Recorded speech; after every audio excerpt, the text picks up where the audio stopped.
ZB9 news కి స్వాగతం. ఎన్టీఆర్ జిల్లా నందిగామలో వైఎస్ఆర్ కాంగ్రెస్ పార్టీ ఆధ్వర్యంలో ప్రయాణికులకు ఆహారం పంపిణీ చేశారు. నందిగామ మాజీ శాసనసభ్యులు డాక్టర్ మొండితోక జగన్మోహన్ రావు ఆదేశాల మేరకు మున్నేరు వరదల కారణంగా నందిగామ వై జంక్షన్ నుండి ఐతవరం వరకు హైవే మీద నిలిచిపోయిన వాహనాల డ్రైవర్లకు ప్రయాణికులకు ఆహారం, త్రాగునీరు అందించారు.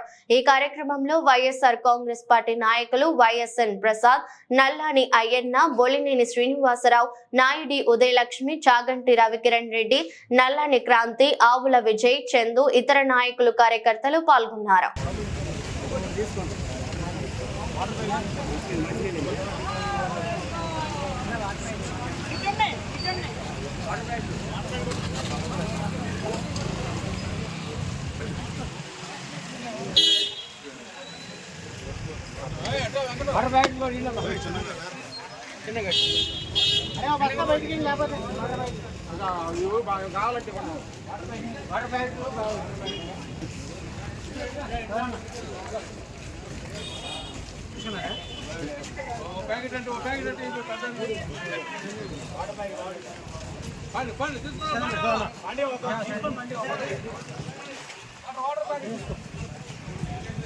బాబు